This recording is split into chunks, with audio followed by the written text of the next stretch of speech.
Здравствуйте, уважаемые подписчики и новые зрители. С вами канал «Своими глазами», и сегодня мы обсудим, как сказка, рассказанная однажды каким-нибудь ушлым экскурсоводом, через некоторое время обрастает подробностями и становится общепризнанной истиной, переходящей из уст в уста, со страницы на страницу. Как пример возьмем древний Термесос. Любое упоминание об этом городе в интернете начинается с якобы неопровержимых данных, что о городе впервые упомянут Гомер в своей Илиаде, что город расположен на высоте 1050 метров, что его упоминал Страбон как место обитания каких-то салимов, и то, что он единственный город, который не покорился Александру Македонскому. И, в общем-то, на этом все исторические сведения заканчиваются. Причем даже один из туристических сайтов на голубом глазу утверждал даже с именами, что в Илиаде говорится,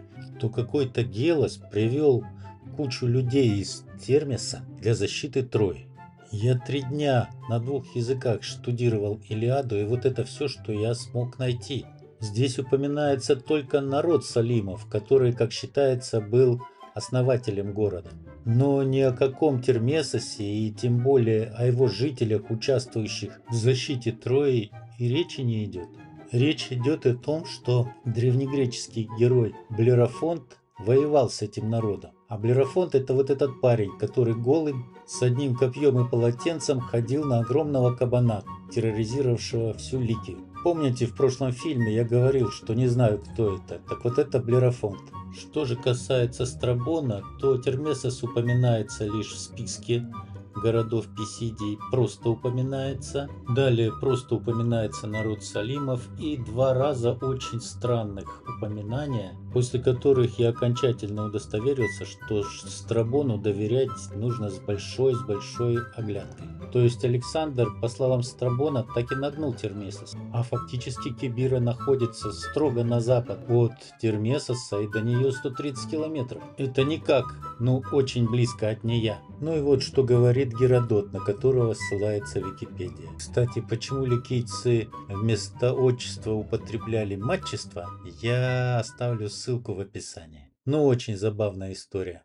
Женщины Ксантоса были просто уникальны. И я вас умоляю, когда кто-то будет вам рассказывать об истории Термесоса до эпохи Александра Македонского, не верьте и смейтесь ему в лицо. Доказательств никаких. Ну а мы давайте осмотрим те самые крепостные стены, которые не захотел штурмовать Александр Македонский. В первую очередь обращает на себя внимание способ изготовления этой стены. Смотрите, на выровненное скальное основание кладется слой плит во всю ширину стены. Потом на нее устанавливаются по краям в виде опалубки другие тонкие, обработанные только с одной стороны плиты. Получается своего рода каменный ящик, который заполнялся потом битой породой на известковом растворе. Причем, как видите, довольно-таки некачественно, могли бы и полностью заполнять. Потом на заполненная доверху камнями на растворе известковом клалась очередная плита, вот эта, во всю ширину. И далее процесс повторялся до самого верха. Снаружи все это выглядело как мощнейшая стена из мегалитических блоков, но на самом деле обычная залипуха. Мне кажется, если бы Александр знал про эту стену, как она сделана, он бы в жизни не ушел от этого города. Выровнял бы поодаль в горах где-нибудь площадку для пары катапульт и через пару дней раскатал бы эту крепость, как бог черепаху. Совсем другое дело, вот эта стена, к которой мы сейчас подойдем, вот она, с элементами полигоналки. Она внутренняя, то есть более древняя, скорее всего, так как окружает внутреннюю часть города. Почему она более древняя, посмотрите, она достраивалась уже сверху вот этим коробчатым методом. А еще внизу там есть арка, в которой сделана специальная ниша для вывода родниковой воды. Там бьет источник уже как минимум 3000 лет. Ну а мы в этом месте сворачиваем налево и двигаемся к основным постройкам Термесоса. Это хамаму, гимнасиуму, театру и другим очень интересным развалинам, которые числятся неопознанными. Так как в городе не производилось еще каких-либо серьезных раскопок, приходится двигаться по очень необорудованным тропам, по сплошь торчащим из земли обломкам. И вот, приближаясь к уцелевшим стенам гимнасиума, мне пришла в голову мысль, что я до сих пор еще не увидел ни одной резьбы по камню. Все очень скромно, очень со вкусом, но без греко-римских завитушек. Ну и не слушайте своих гидов русскоязычных, которые будут говорить, что это была гимназия. Они все самозванцы и не имеют ни малейшего понятия вообще об античной культуре. Ну ладно бы только туристам языком болтали, они еще это пишут на своих сайтах, пытаясь продать свою глупость за неадекватные деньги. Просто готовьтесь к посещению любой достопримечательности самостоятельно, и тогда вы увидите больше и поймете больше. И в душе останется у вас впечатление, что вы молодцы. Кстати, заметил еще удивительную вещь. Я осмотрел планы Термесоса, опубликованные на французском, на немецком и на турецком сайтах. И первоначально у меня сложилось впечатление, что это о разных городах. На одной из них был даже стадион. Там правда есть стадион? Но почему его нет на других картах? А один из блогеров на голубом глазу сказал, что вот эти вот арочные сооружения были общежития для учащихся гимназии. В общем, люди чудят как могут, но все это происходит из-за недостатка информации, конечно. Люди покидали этот город не так быстро, постепенно, и все ценное забрали с собой, вплоть до костей своих предков из саркофагов. Поэтому археологи забрали все самое интересное, что лежало сверху, поставили в музей и сказали гудбай этому месту, как неперспективному. Тем более оно странное и не вписывается в их теории. А странностей здесь действительно хватает. Я поднялся на первый этаж вот этого гимнасиума и собрался пройти вот через эту арку, чтобы посмотреть и заснять, что же там находится. Когда я к ней подошел, мне в грудь внезапно ударил плотный поток воздуха, и я почувствовал какую-то такую напряженность. Я прям кожей почувствовал, что мне там не особо рады. Пришлось мне отступить, и я сразу же увидел, как ветер стих. Вы сами видите, я сейчас пойду, и все будет тихо. Ну, раз это территория духов, надо попросить их вежливо пропустить. Что я, в общем-то, и сделал. И вот что вышло. Все заснято. Приветствую вас, удалекие воины и патриции. Не волнуйтесь, я плохого про вас ничего не скажу. Не шумите. Иду, вы покажите мне что-нибудь интересное.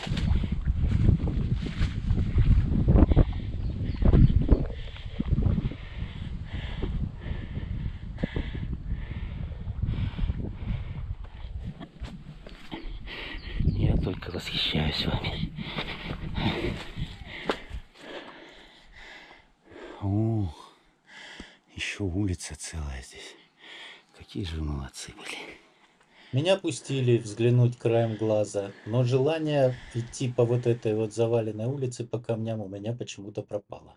Я лучше по царской дороге, так называемой, прогуляюсь.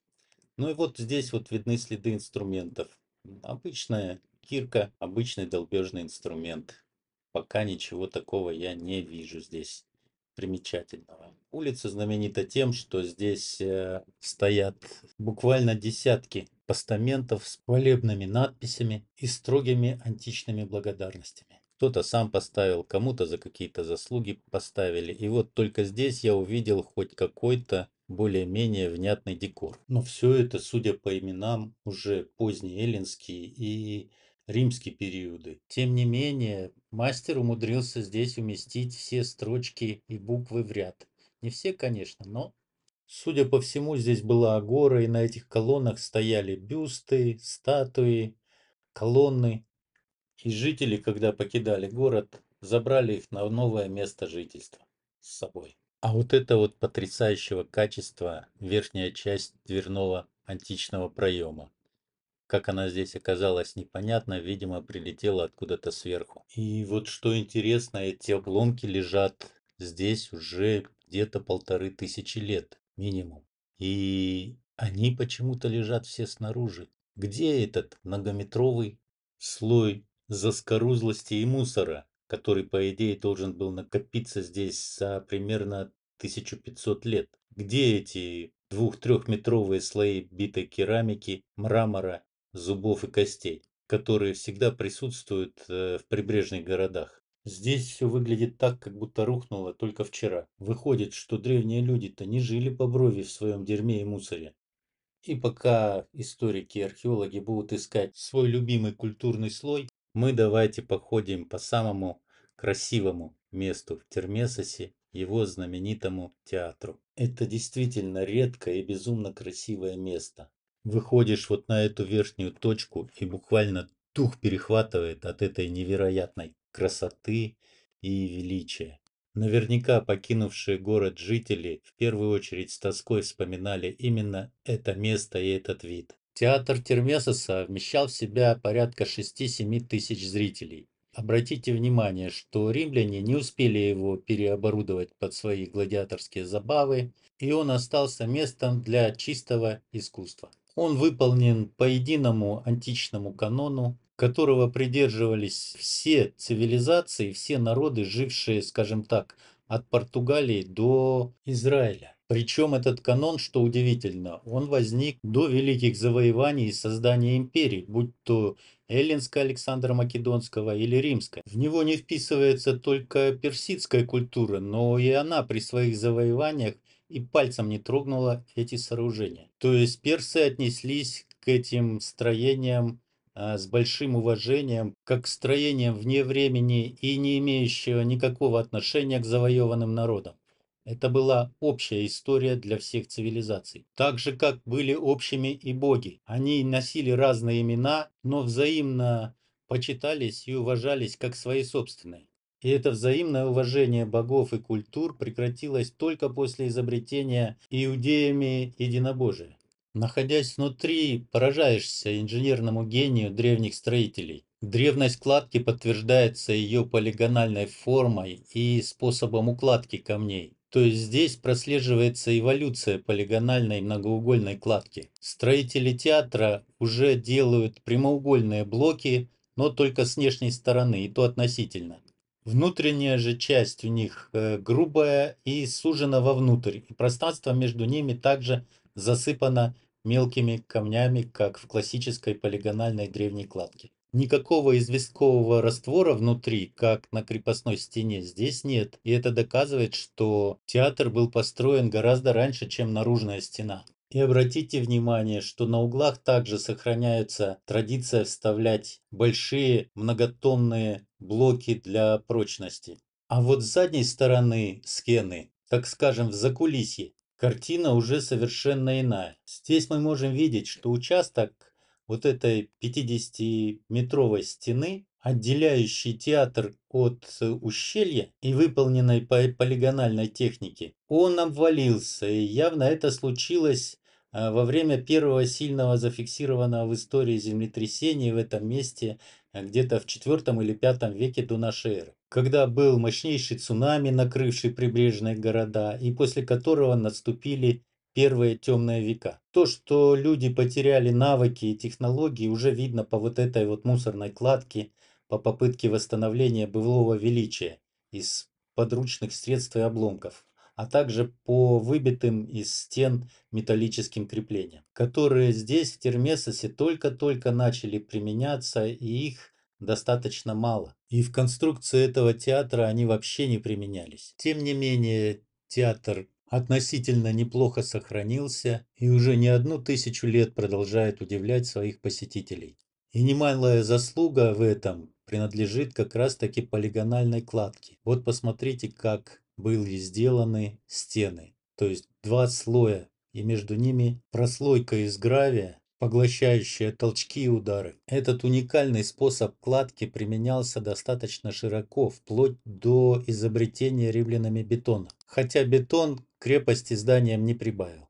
А вот здесь я стал свидетелем как раз того эксперимента, который подтверждает, что звук почему-то лучше распространялся с зрительного зала на сцену. Нелогично, но факт. На арене полно различных обломков и причем разных эпох. Вот капители колонн Каринского ордена, но тут же присутствуют и витые колонны, и барабанного типа, ну и даже куски гранитной колонны есть. В общем, следы постоянных улучшений на протяжении тысячи лет. И вот даже место под гайку нашлось. То есть в капителе сделали место под гайку от штыря, стягивающего барабаны колонны. Вроде бы болтов и гаек еще не было тогда, но потом я нашел еще кое-что, что доказывает обратное. В общем, бросаем прощальный взгляд и двигаемся дальше. Рядом с театром находится огромнейший корпус какого-то здания. Говорят, что это Одеон.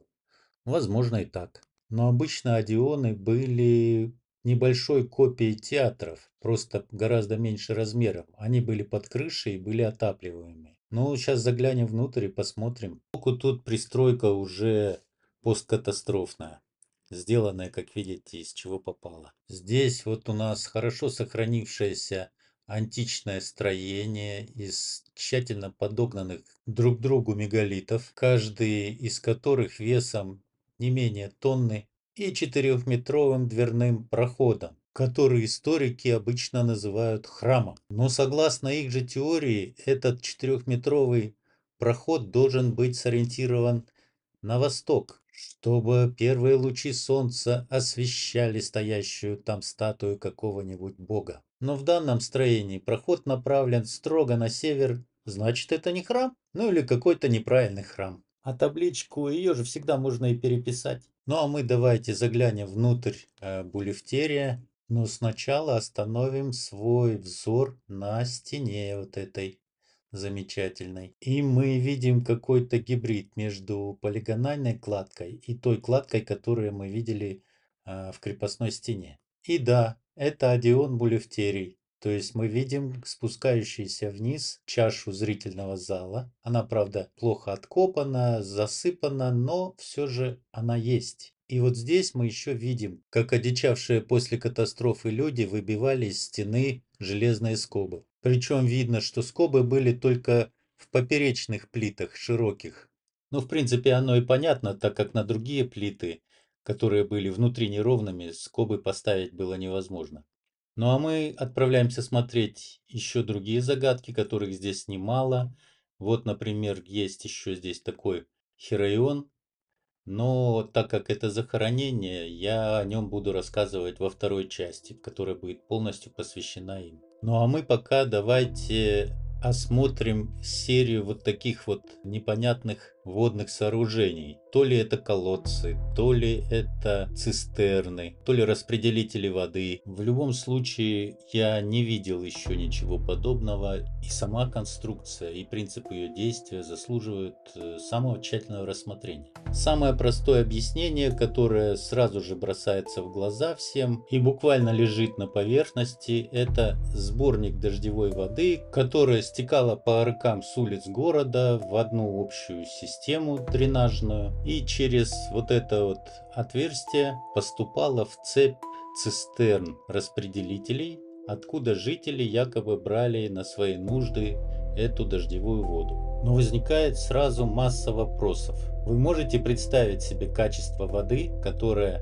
стекала с заплеванных городских улиц, неся на себе трупы крыс, конский и бычий навоз, продукты жизнедеятельности многочисленных кошек и собак, различные объедки. Ну, в общем, понятно, что от этой воды добра ждать было нельзя. Такую воду даже скотине нельзя давать. Я уверен, что жители Термесса вряд ли пили такую воду. Эту воду можно было использовать разве что для полива, либо ее нужно было очищать.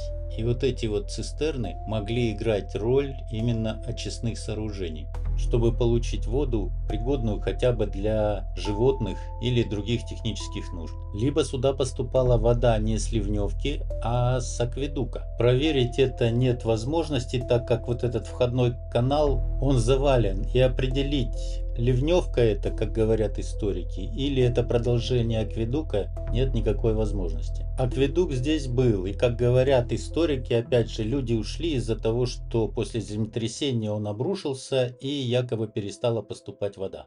Я живу как раз неподалеку от такого горного, пробитого в скалах акведука, и поверьте мне, если один участок и обвалился, то они спокойно могли пробить обходной. Это никакого труда для них не составляло. В промежутках между большими цистернами находятся маленькие, с маленькой горловиной. Это, наверное, самое интересное конструктивное решение в этой водной системе. Под каждой из этих отверстий небольших находятся вот такие вот 4 блока, явно предназначенные для того, чтобы удерживать что-то опускаемое сверху в эти отверстия.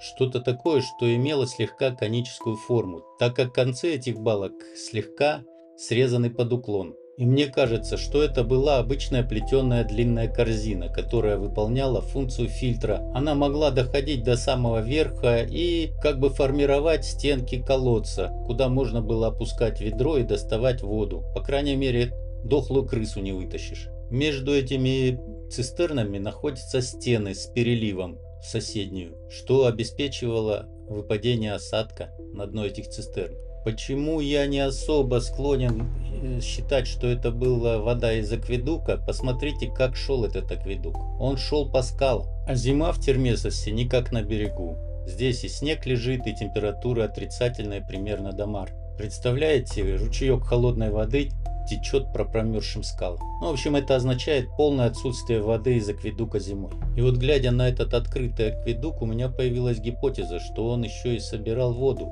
стекающую во время дождя по скалам, и отправлял ее вот в такие цистерны, которые расположены в горах поблизости от Термесоса. И уже оттуда по акведукам могла поступать вода в город. Почему я так подумал? Да потому что я в своем видео по следам человека в шляпе я уже показывал такую систему, правда, в миниатюре.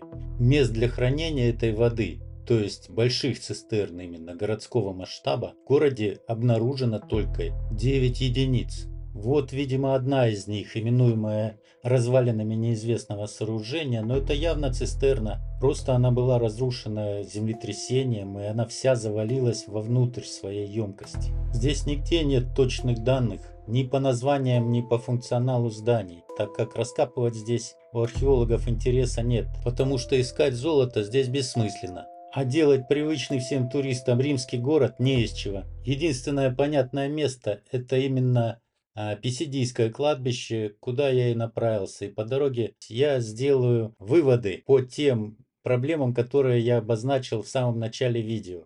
По правдивости информации, указанной на туристических и отельных сайтах. Люди, не верьте ничему, что там пишут. Единственная правдивая информация оказалась лишь та, которая указывает высоту города над уровнем моря в 1050 метров. Даже то утверждение, что Термесос был единственным городом, не покорившимся Александру Македонскому, является чистым враньем. Буквально на таком же расстоянии от Анталии, только на восток, находится город Силион, от которого Македонскому также пришлось отползти, несолоно хлебавши. И так как YouTube подсказал мне, что вы, мои дорогие зрители, не можете смотреть видео длиной больше 25 минут, мне пришлось разделить отснятый материал на две смысловых части.